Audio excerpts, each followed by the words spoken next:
I tell you what, it's wonderful to see so many old friends from conferences in Essen, in Munich where I've been, and then of course seeing videos of other EIKE conferences. Wolfgang and Holger and everybody else at EIKE, the service that you do, not only here in Europe but throughout the world, is incredibly valuable. It's not just here in Europe, but in the United States, where we see what EIKE is doing, and we partner with the Heartland Institute, where I was for 15 years, and now at the Spark of Freedom Foundation, which I will tell you about in just a moment. But I just want to say thank you so much from not just me, but really everybody in the United States who is concerned about this issue. So please, a round of applause for Wolfgang and EIKE.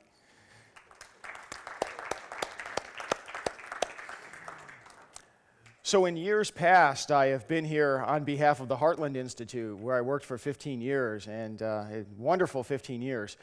This past year, I started the Spark of Freedom Foundation, and several people have asked me about this during last night's dinner and other festivities. The Spark of Freedom Foundation, what we are attempting to do is make a difference in terms of policy implementation. At the Heartland Institute, we did a tremendous job winning the battle of science, which EIKE has been doing each and every year at these conferences, calling attention to the science showing that we are not facing a global warming crisis.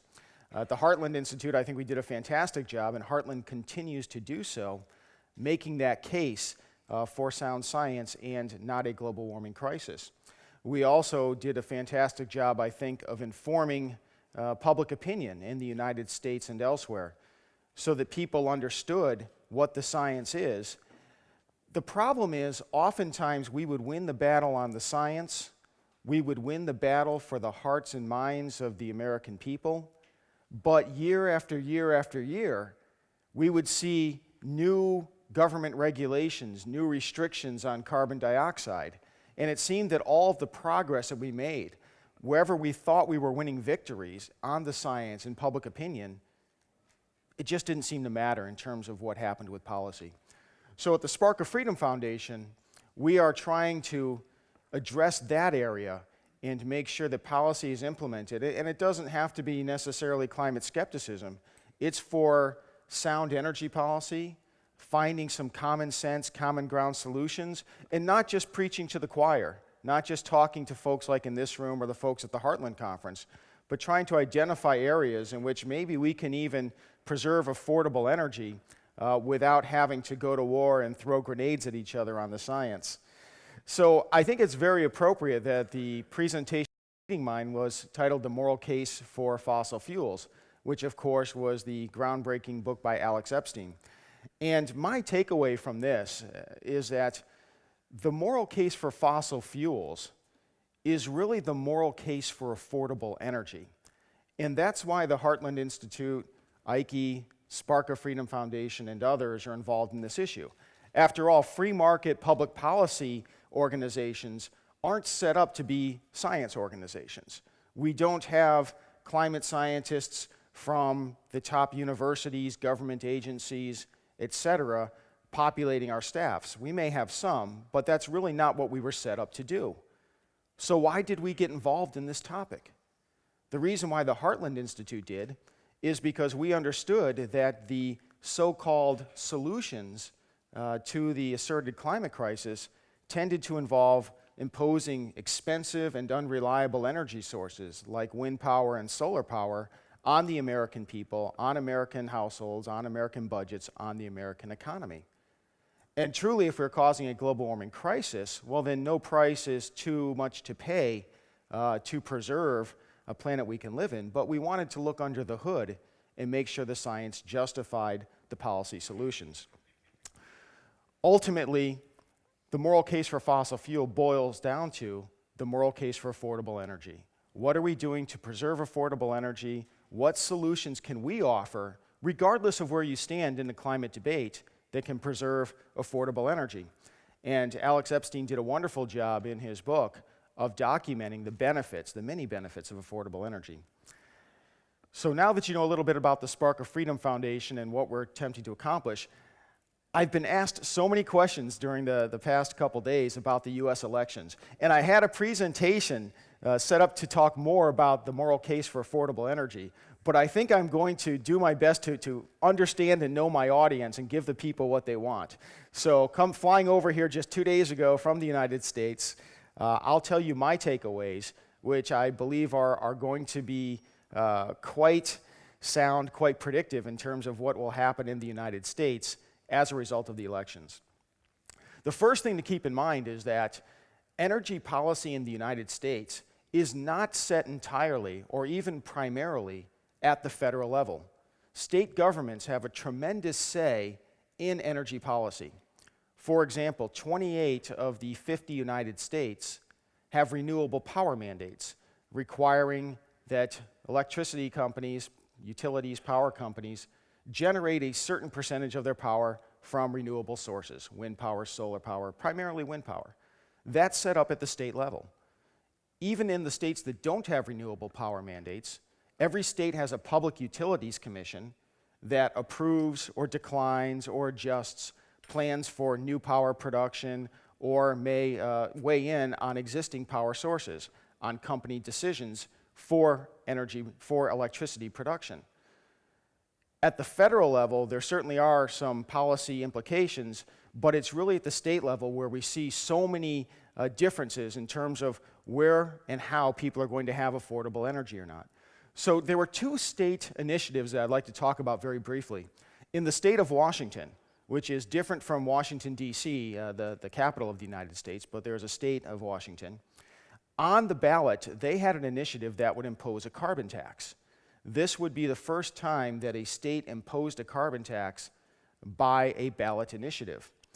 And this was a really interesting initiative in the sense that the people who are supporting a carbon tax, people who believe we're facing a global warming crisis, they thought it was important to not only have Democrats and people who believe in a climate crisis support the carbon tax, but they wanted to reach across the aisle and bring in some people who weren't sure about a climate crisis. And what they did is they made it a part of the initiative that the money collected from the carbon tax, instead of being used to grow government, would be given back to the people in the form of lowering the state sales tax, in the form of giving people more money in an earned income tax credit. So people who are of lower income would get more money in tax returns, and also lowering the manufacturing tax in the state. So what it was designed to do was be revenue neutral or close to that for state government. And this, it was thought, would make sure that the initiative passed because many objections on economic grounds would be met. For skeptics, the irony of this situation is that the environmental left, the state Democratic Party, other environmental activist groups, believe it or not, they opposed the carbon tax. The reason they did so is because they were furious that the money collected was not being used to grow government, that the money was not being used to fund more environmental initiatives. So these groups either actively opposed the amendment or refused to support it. So at the ballot booth, the people of Washington rejected the carbon tax. This presents an unbelievable opportunity and message for skeptics. And that is this: when we are battling to preserve affordable energy and the importance of affordable energy, we need to understand that we have an opportunity to divide and conquer the environmental left, those who would grow government, and ask them this question: if global warming is indeed such a crisis, then are you going to support it when it means keeping government the same size? We can take that a step further and say, will you support initiatives to restrict carbon dioxide if it means supporting natural gas, nuclear power, and hydropower, which in the United States, all 3 are cost competitive with coal? If they say no, then we ask, why not? Is your purpose, is your primary goal to prevent carbon dioxide emissions from increasing, to fight global warming, or do you have another motive, which is to grow government, expand government, increase taxes, or simply support the renewable power industry?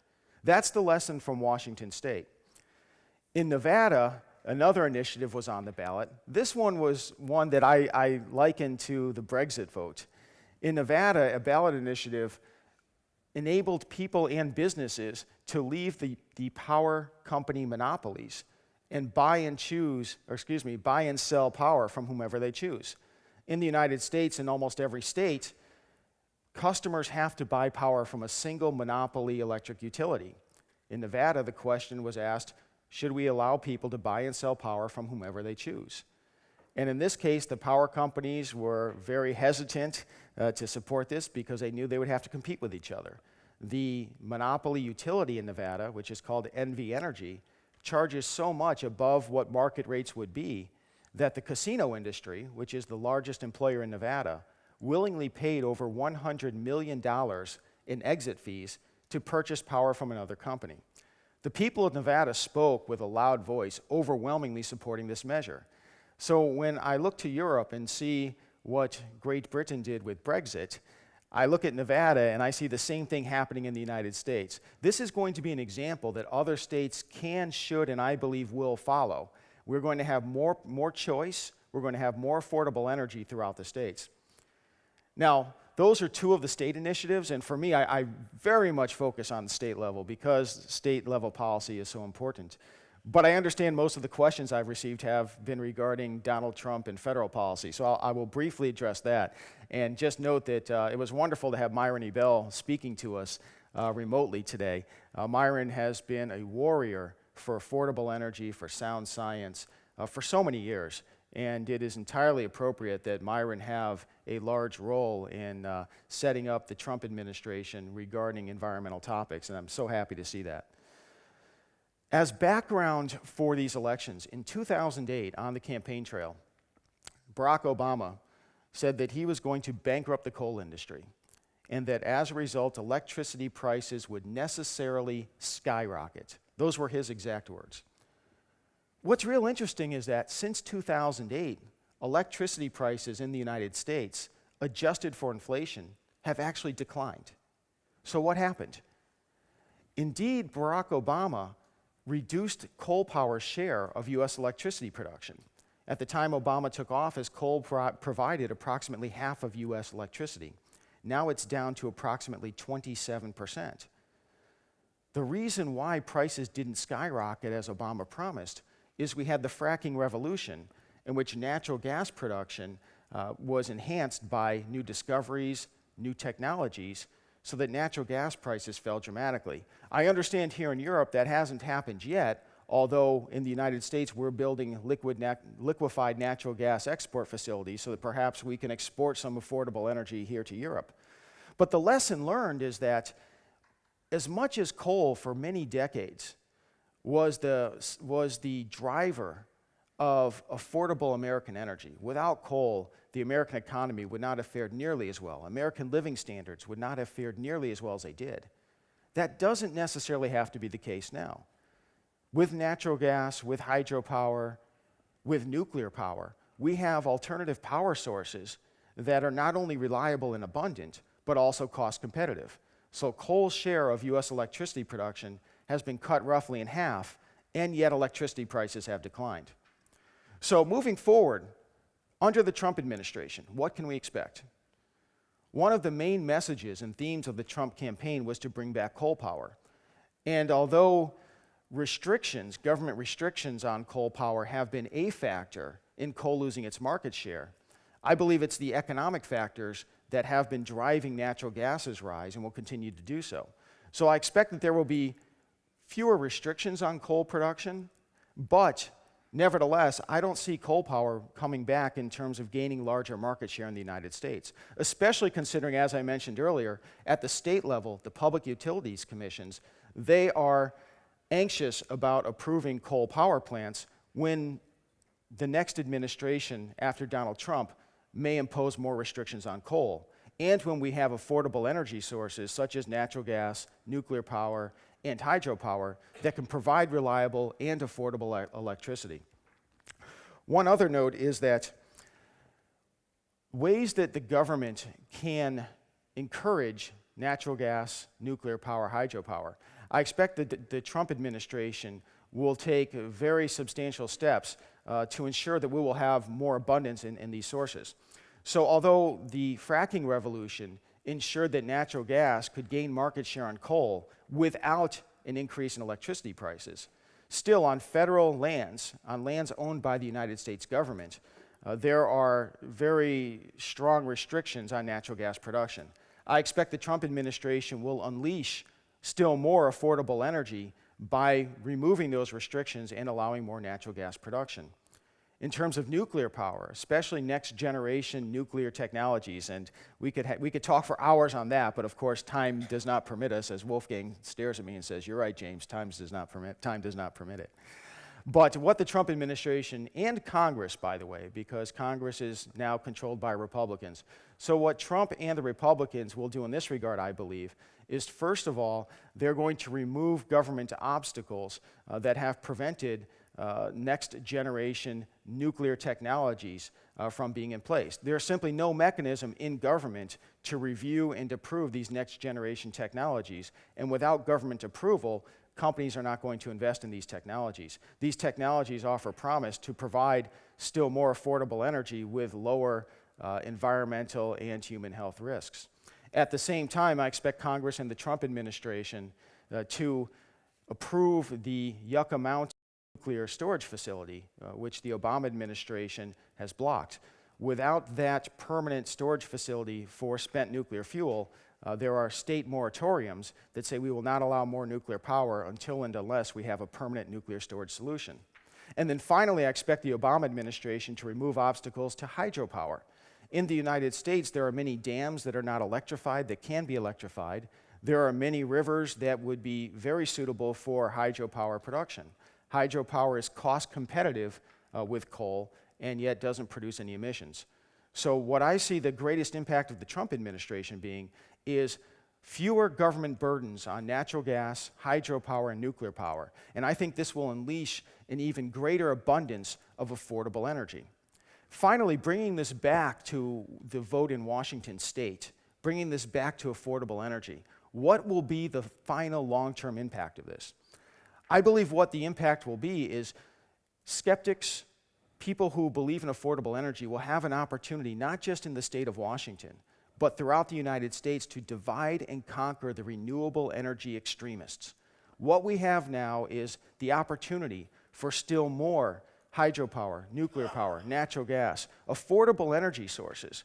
Not only energy sources that safeguard American budgets, the American economy from higher electricity prices, but at the same time allow us to tell people who are very concerned about environmental issues, who are very concerned about global warming, even though we've seen the science here that shows we're not facing a crisis, we can point to natural gas, we can point to nuclear power, we can point to hydropower and say these are solutions. These are solutions that conservatives, that Republicans have always supported. These are options that we would like to have back on the table. And if you are concerned about emissions, hydropower has no emissions, no carbon dioxide. Natural gas cuts carbon dioxide emissions in half, and there are technologies being developed that will likely reduce them by 70%, still without a cost premium. And nuclear power also has no emissions. I expect that's going to be the final outcome of the Trump administration, where we will have more affordable energy in a way that allows us to not only keep the American economy strong, but also find some common ground solutions to people who disagree with what we're saying in this room. And ultimately, isn't that the goal? Not just to throw grenades at each other and argue about science and maybe win a hypothetical debate, but the ultimate goal is to make sure we have affordable, abundant energy in the United States and throughout the world. So thank you very much once again for being here. It truly is a pleasure seeing so many familiar faces and seeing so many new faces. And I hope that we will be able to talk afterwards. And Wolfgang, once again, EIKE is fantastic. Thank you very much.